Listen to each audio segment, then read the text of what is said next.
What up, you beautiful nerds? Fallout here, and I got a big one for you today.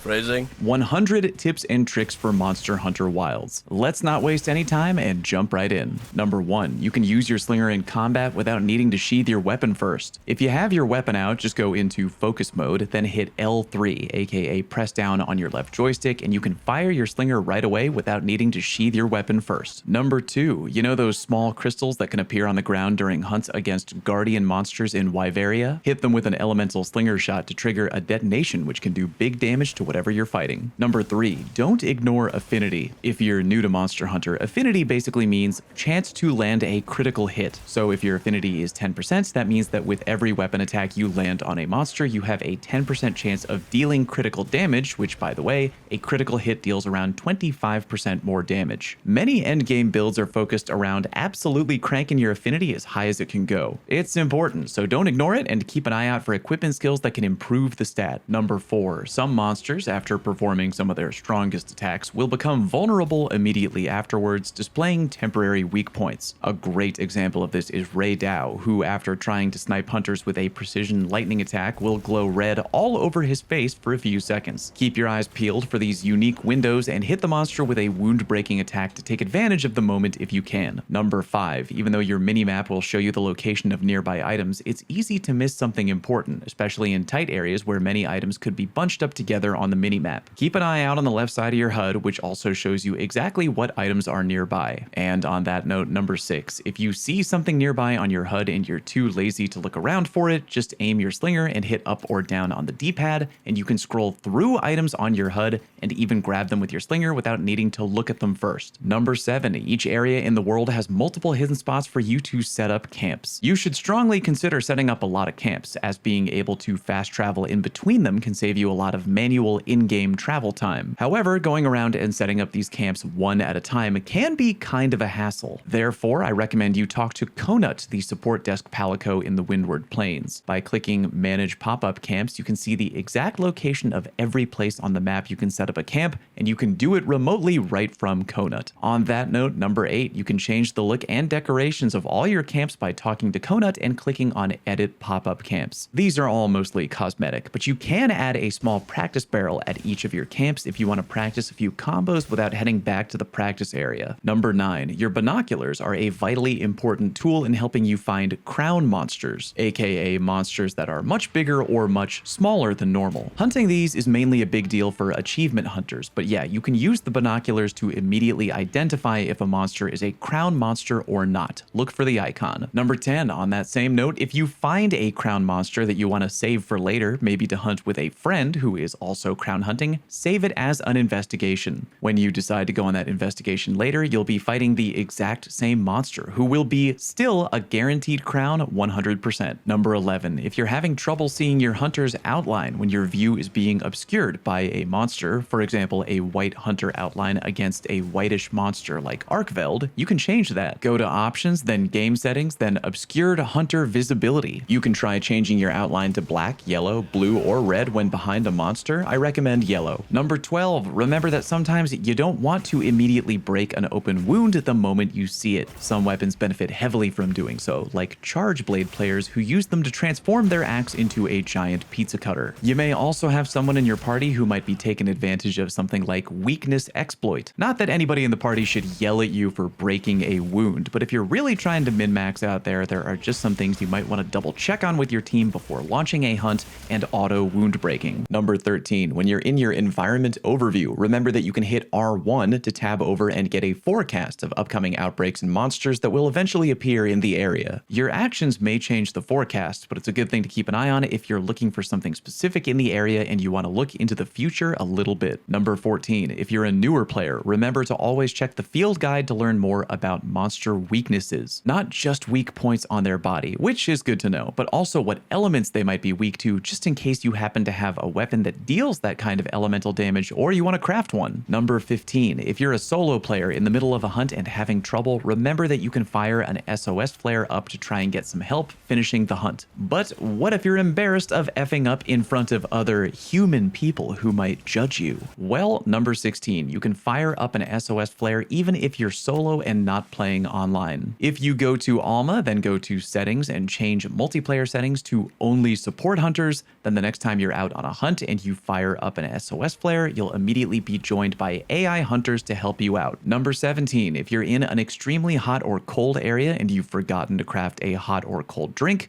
no worries. There's usually bugs scattered throughout whatever area you're in that you can grab off the wall with your slinger to immediately consume them, which will keep you from getting too hot or too cold. Number 18, if you don't know the difference between alpha and beta armor sets, it's usually the case that alpha armor sets have more built-in equipment skills, while beta armor sets usually have more decoration slots or stronger decoration slots. Therefore, you might want to start the game crafting more alpha sets, and then as you approach the end game, begin to craft more beta armor sets when you have a better understanding of what decorations you like to use and what you want in your endgame build. Number 19, when build crafting, don't feel that you need to be handcuffed into making armor sets that were all made from the same monster. Getting set bonus skills, aka benefits from wearing a certain number of armor pieces from the same set, can be helpful to your overall build, but you can mix and match from multiple sets in order to get specific equipment skills to higher levels, as well as to take advantage of multiple set bonus skills all on one loadout. Number 20, if you're having trouble using focus mode, remember that you can always change it to toggle focus, meaning you only press the button once to use focus mode rather than hold the button down. You can change this by going into options, then controls, and then changing your focus mode controls on page 2. Number 21, focus mode isn't just for the specific purpose of spotting and breaking wounds more easily. I actually use focus mode a lot with melee weapons just because I feel it helps me be way more accurate in general. For example, trying to land more swings on the head when I'm using my hammer. Number 22, even if you're trying to get your sacred to stop, they still may feel tempted to just aimlessly walk around out in the wild. You can fix this by going into options and then going to the game settings tab and turn sacred auto explore to off, which I highly recommend doing. Number 23, if you find a monster you want to hunt but would rather save it for another time, remember you can save it as an investigation. Open your map, then hit square to bring up the environment overview. Hover over the monster, click X, then hit create quest, then hit X again and hit save as investigation. Then you can hunt that exact monster with those exact rewards later. Just go to Alma and find it saved under the investigations option. Number 24, remember to always cook before you've gone out on a hunt, or at the very least to double check how much time is left on your meal counter before going out on a hunt. Also keep in mind that while you're in your tent or just at camp in general, your meal timer actually won't go down at all, meaning you actually have more time to prep for your mission than you think. Don't try to rush yourself because you think you're running out of meal time. Number 25, if you're not sure what you want to throw into your custom-made meal, I think a safe go-to option is Eastern Honey, which increases the amount of health recovered when healing. Number 26, and because Eastern Honey is helpful to cook with, here's a tip on how to very easily farm it. If you're ever in an area where there are giant vigor wasps floating around, go find one, then nab it with your capture net, and bam, free Eastern Honey. Number 27, when out in the wild, be on the lookout for items marked with a question mark. The game will tell you this is a place for gathering special items. Reason being, some will be needed to unlock and craft secret armor sets, and all of them can be traded with some NPCs when you unlock that option later. Number 28, if you get knocked on your ass in the middle of combat, hit up on the D-pad the second you start tumbling to immediately call in your sacred. If you time it right and they're relatively close to you, they can swoop in and immediately take you out of harm's way, just in case the monster was prepping a follow-up attack.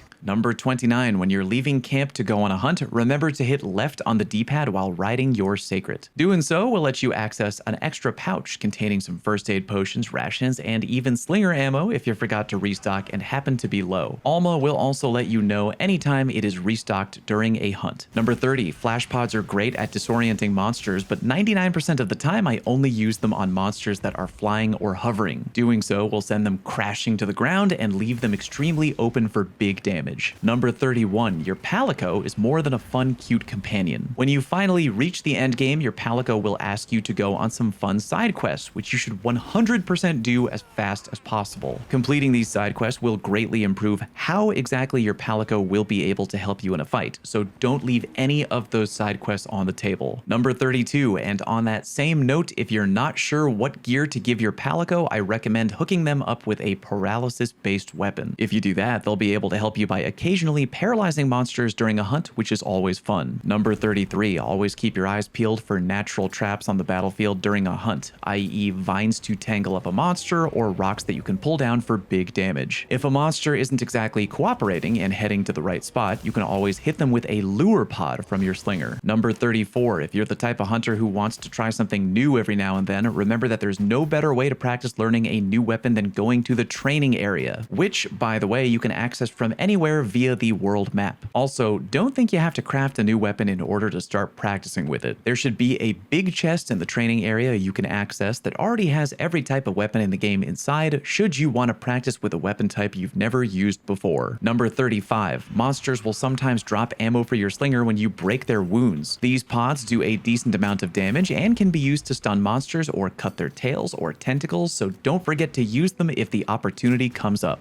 Number 36, your health bar and stamina bar will flash red and wave violently before a monster uses a big AoE attack that you're currently in range of. So if you notice this is happening out of the corner of your eye during a fight, be sure to either dodge, parry, or GTFO on your sacred before getting caught up in a big attack. Number 37, playing with friends is great, but annoyingly complex for newer players. From the title screen, first create a private lobby. Then you can find your lobby ID by pressing start, going to the communications tab, then member list. You can see it over on the right. You can then give that lobby ID to your friends who can join you by going to lobby search when they're in the main menu. Any quest posted by any member in that lobby will be posted in the lobby member quest section when talking to Alma. Number 38, fashion is the real endgame, and you can start hiding pieces of your armor before you get access to the armor transmog system in the endgame. Go to your appearance menu in your tent and select equipment appearance. You can hide any armor piece and change the color of your underclothes there if you wish. Number 39, if you use a weapon that benefits from building up meter, like a longsword, remember that you can beat up on nearby small monsters to build up free meter before squaring up with the large monster you intend to hunt. Number 40, if you start to notice white patches on the monster's skin during a fight, focus your attacks on them. Those are soon to be wounds that just need a little bit more damage before finally opening up. Wound breaking in general is incredibly free damage in Monster Hunter Wilds, so prioritize pushing white patches to full-on wounds whenever you can. Number 41, don't underestimate the power of a dung pod. While I love letting opposing monsters get into a turf war with one another for free damage, there will be times where other monsters, rather than fighting one another, will decide to gang up on you. When that happens, you can either deal with it and fight both, or you can just use a dung pod to scatter the pack and make the fight easier. Number 42, traps are incredibly valuable in Monster Hunter, but sometimes a monster will run away right when you've put one down. Just remember that if that happens, you can always reacquire your trap by walking up to the dead center of the trap and holding down the circle button on your controller. Never let those things go to waste. Number 43, there are some monster materials you'll only be able to obtain via breaking off certain parts of the monster during a fight. With that in mind, A, be sure to read your guide to know what parts you can break off, and B, always go for part breaks on a hunt and go for them early so you get that sweet extra loot before it's too late. Number 44, one very important thing to keep in mind regarding part breaking is that blunt damage is not capable of severing a monster's tail. Therefore, if you're a hammer main, for example, and you desperately need to break off a monster's tail, you should either A, try to hunt that monster in a group, or B, bring a secondary blade weapon capable of chopping off that tail. Number 45, ready to capture a tired monster but realized you didn't prep and have no traps on you at all? You can get a free shock trap on the spot by using your capture net on a great thunderbug if there happen to be any nearby on the map. Number 46, if you're dealing with a monster who is hitting you with a certain type of status effect, you can save time by opening your radial menu and hitting optimal status recovery. As long as you have the correct item to deal with that status somewhere in your pouch, your hunter will use it right away rather than needing you to dig around and find a specific item. Number 47, if you're looking to farm mats as fast as possible and end a hunt as quickly as you can, always try to capture a monster instead of killing it. The easiest way to tell if a monster is ready to be captured is if you see a tiny flashing skull next to their monster icon on the minimap. Number 48, you don't have to, but if I notice two large monsters are kinda near each other, try to grab the attention of one and have it chase you over to where the other is with the goal of maybe forcing a turf war between the two. Some players may scoff at this, but whatever. I think it's fun to watch them fight, and depending on the matchup, the monster you're hunting can take big, very free damage if they start to get beat up,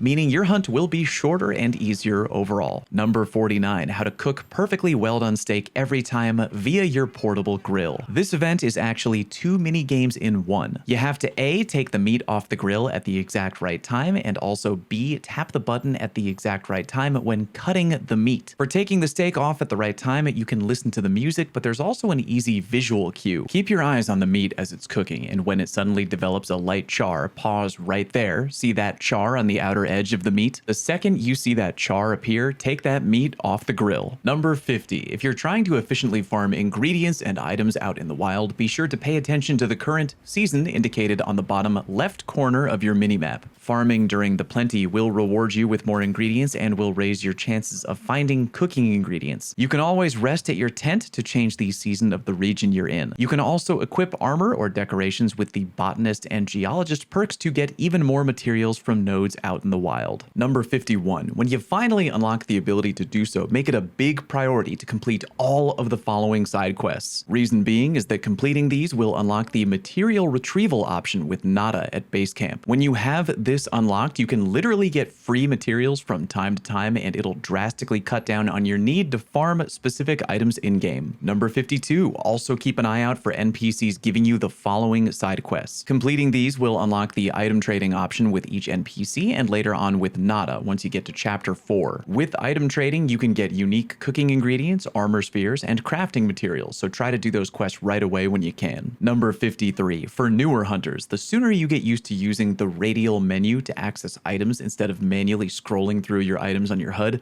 the better off you'll be. The radial menu is much easier to access, so try getting into the habit of using it sooner rather than later. Just hold down L1 on controller to access the radial menu. Number 54. Remember that not only is the radial menu incredibly helpful, but totally customizable. You can make an entirely new section of your radial menu and put literally whatever key items you want there. You can even edit their names and icons. Do this by going to the menu, then items and equipment, then go to customize radial menu. Number 55. Keeping your weapon sharpness up is obviously very important. Because the monsters in wilds flee from combat kinda routinely, you can always take the time to just sharpen your weapon while riding after an escaping monster on your sacred. Definitely good to get into the habit of doing, and also a short little time saver. Number 56. While we're on the topic of sharpening, if you've put off sharpening for way too long and you absolutely must sharpen in the middle of a fight, don't scroll through your items to reach the sharpening whetstone. If you access it via your topmost radial menu option, you'll actually sharpen your weapon without sheathing it first, saving you a little bit of time. Number 57. You can pause your game while playing in an online single-player lobby. On top of that, you can even add the pause game option to any of your radial menus to have a very quick way of pausing the game when your mom asks you to please go outside and make real friends. Number 58. While eating meals is an important buff, you should also never head out without your daddy. Demon Drug, Armor Skin, Dash Juice, and Immunizer. Those consumable buffs can help you on top of your meal consumption, so before going out on an important hunt, just ask yourself, did I remember my daddy? Number 59. Speaking of consumable buffs, remember they can also stack even if they're in the same category. For example, even though they all give the same benefit of buffing your raw attack, Demon Drug, Demon Powder, and Might Pills can all stack together. Demon Drug and Mega Demon Drug can't stack because one is just a more potent version, but yeah, important to know. Number 60. Be aware of auto crafting and decide exactly how you want to use or not use it. Open your crafting menu and check the yellow switches on the right hand side. If the switch is on, that means auto crafting is on for that item, aka once you grab the ingredients in the wild, you will automatically craft that item right away. If you find that to be annoying, be sure to just turn it off, or at the very least only have it on for items that are most important to you. The options I always have turned on are Potion, Mega Potion, Antidote, Herbal Medicine, Max Potion, Flash Pod, and Trank Bomb. Number 61. Set up and customize a favorites tab. Open your menu, then hit triangle to bring up the sub-menu and hit edit tabs. If you click the box under the star icon, that means you've now added a favorites tab in your menu. And you can put anything there you want. Handy if you want to keep all your most frequently visited menu options all together in one place. Number 62. You can make saved loadouts for your favorite builds, and that way you don't have to remember which decoration goes on which piece of armor. It's all conveniently saved in one place. You can name your builds too. And don't forget, you can do the exact same thing with items as well. well. Be sure to take advantage of both features. Number 63. When you're out in the wild and you see a resource node that is sparkling with not just scout flies but extra little white flashes of twinkling light, that means you're likely to pull the rare version of the resource from that node. For example, here one node gives just windward aloe, but the twinkling resource gives the much more rare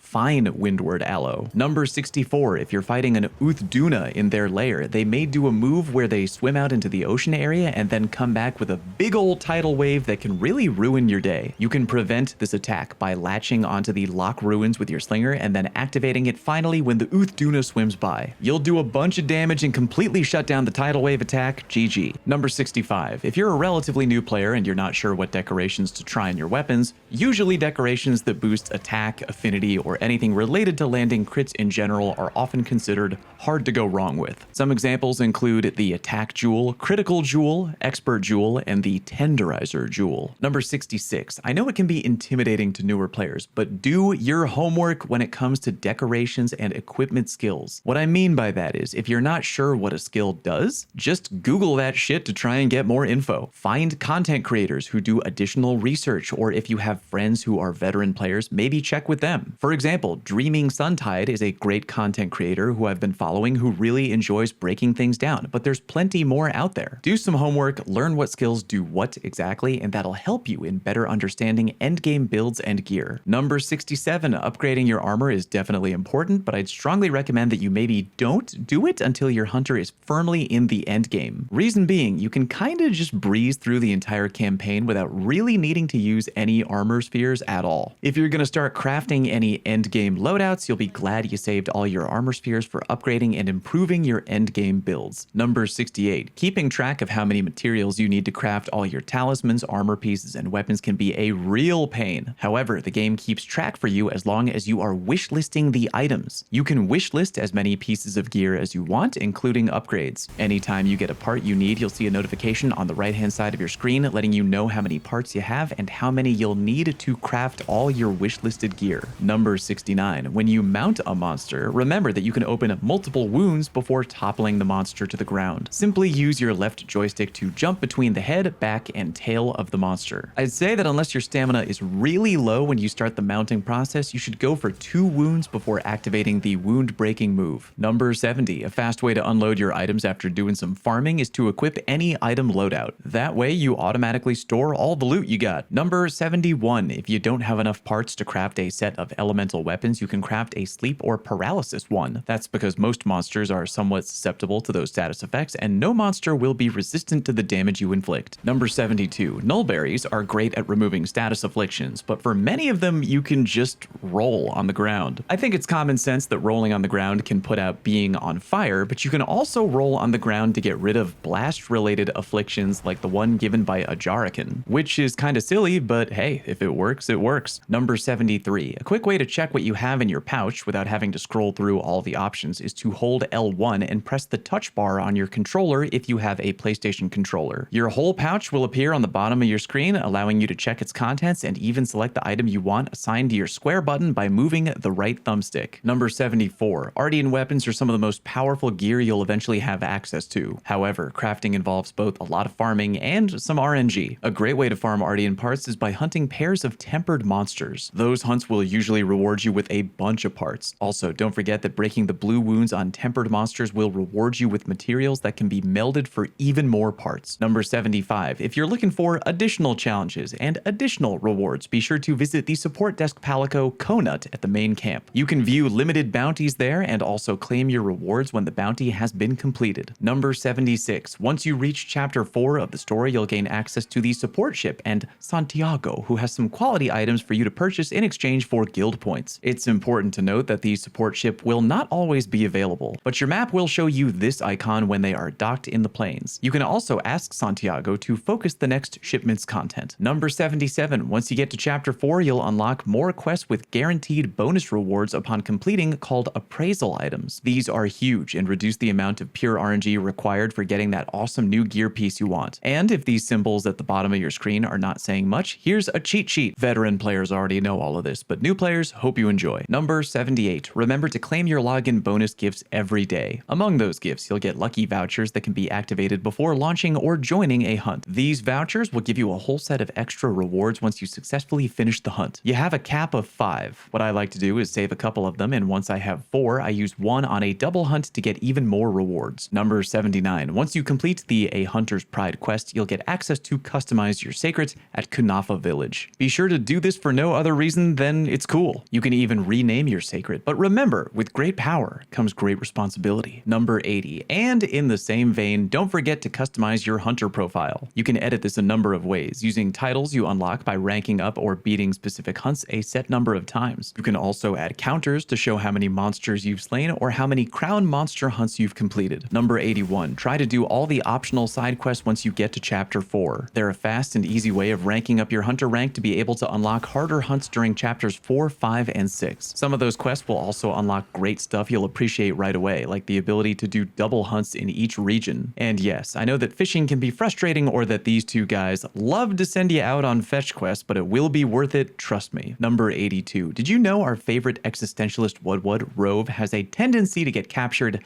again and again and again? It's true, so keep an eye out when exploring the Ice Shard Cliffs. If you start to hear some oh-so-charming monologues, look for him and use your slinger to rescue the poor guy. He'll even drop rare tradable items as a thank you. Number 83. Bring 10 honey with you when going out on a really difficult hunt. Reason being, the game limits you on how many potions and mega potions you can bring with you. But if you bring raw ingredients with you, you can potentially craft additional potions on the fly if need be. Number 84. You can fast travel mid-combat. That might seem very odd to bring up, but it can come in handy. For example, if you're about to get smoked by Jin Daha's big super attack, if you think you won't make it behind cover in time, or if there's no cover left, you can fast travel out to avoid getting carded. Number 85. If you're looking for a certain resource on your map, there's an easy way to find it without having to deal with all the extra visual clutter. With your map open, hit right on the D-pad to access the filter icons option. You can then either go right to any specific resource or item you're looking for and set a waypoint to go right to it, or you can hit triangle to show only specific options on your minimap, i.e. only show you small monsters or only show you items that are used for your slinger, whatever you want. Number 86. When first engaging with a monster in a hunt, you don't always have to go in guns blazing. Try opening up with a sneak attack. Approach the monster from behind while crouching, and the game will give you an option to hit a certain button and sneak attack for extra damage. Number 87. If you're ever getting your cheeks clapped hardcore and you feel that death is all but imminent, you can quickly whip out your ghillie mantle to cut the monster's aggro on you immediately. To make sure you do this as fast as you can, make sure to have your ghillie mantle set up somewhere on your radial menu that you can access right away. Number 88. If and when you ever get carded during a fight, it's a natural instinct to want to immediately get back up on your sacred and charge back headlong into the fight to get revenge. Try to curb that instinct though, and take 20 seconds to go into your tent and resupply real quick. Stock up on additional healing items, anything you forgot to bring, whatever you need. Even if you're in a group, your fellow hunters will be fine for 20 to 30 seconds without you while you stock up. Better to go back in fully prepared than under-prepared. Going into your tent after a cart will also resharpen your weapon automatically, which is nice. Number 89. If a monster runs away and goes to bed, remember that whatever hit you wake it up with will deal double damage. Therefore, it's worth getting set up and winding up your hardest hitting attack, especially if you have a great sword user in the party to deliver the hardest hitting wake up blow imaginable. If you don't have any super hard hitting attacks, you could always drop a few mega barrel bombs on the ground and then detonate from afar. Number 90. Customize the text on your in-game stickers because you 100% should. Go to the communication tab and then click communication. From there, tab over to the stickers tab and then hover over any stickers you want to customize, then hit triangle and hit edit text. Have fun, but don't put anything too insane. You don't want to get banned for saying wildly effed up shit online. Number 91. Even if you don't really understand how it works right away, try crafting Ardean weapons. Standard weapons you can craft from monsters are typically better, but if you craft an Ardean weapon out of all 8 rarity parts, then perfectly upgrade it, you'll be sitting on a god tier weapon. Fiddling around with Ardean weapons can definitely be intimidating to new players, but you're never gonna learn if you never try. And while some people might tell you that upgrading your Ardean weapons involves a bit of RNG, there's technically a way around that. Number 92. Ardean weapon save scumming is a thing. It's kinda too complex to go over here. It would probably require its own video, but the TLDR is that while Ardean weapon upgrading is plagued by RNG, strategy, you can basically use save scumming to kinda see into the future. And if you do this repeatedly, you can eventually end up with a perfectly rolled Ardean weapon. For a more detailed explanation, I recommend watching the guide made by Zan MH, which I'll put a link to in the video description. Number 93. If you're thinking about forging new armor with Gemma and you're not sure how your new armor will match up to your current armor, remember to open the sub-menu with triangle and then hit toggle comparison. This will allow you to compare your currently equipped armor to the armor you're thinking about making to see how it stacks up. Number 94. There will be exceptions to this, but as a general rule of thumb, raw attack is usually better for weapons that hit harder and less often, like the greatsword, while element is usually better for weapons that hit less hard but more frequently, like the dual blades. Number 95. During combat, be on the lookout for windows during monster attack patterns to make use of offset attacks and perfect guards if your weapon is able to do so. Pulling this off will yield massive benefits, often in the form of you toppling the monster or opening it up for big damage. Weapons with shields like the lance, charge blade, gun lance, and the sword and shield have access to perfect guards which won't topple monsters but instead prevent you from taking damage and give you the same benefit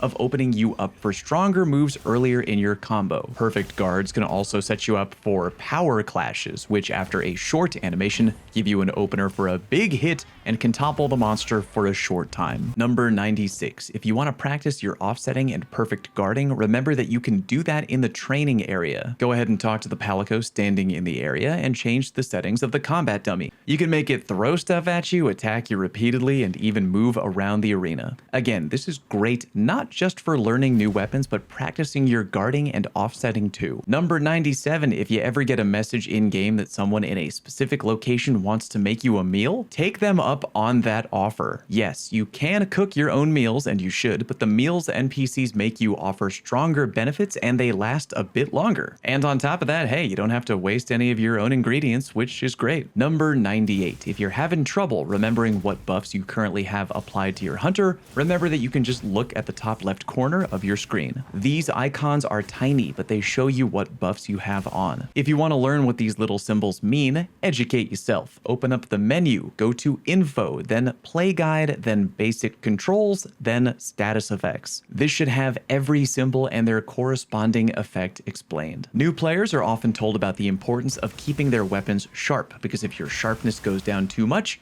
your attacks will literally bounce off a target. What you might not know is that if you get your sharpness up to the white level, then you'll do 10% more damage than you would on sharpness level blue. Therefore, it is highly advised you get your weapon sharpness up to the white and keep it there. I recommend effing around with skills like handicraft or razor sharp to help you out. Number 100. Always pick up anything dropped by a Kongalala after breaking its wounds. Most of the time, it'll just be ammo for your slinger. However, there's a chance it'll be a truffle Kanga meal ingredient. That one's good to add to a meal before going on a material farm, as it can potentially increase the number of bones and other items you collect. And that's all she wrote. If you have any additional tips you think would be incredibly helpful to newer players, by all means, share them down in the comment section. And as always, like, comment, sub, peace!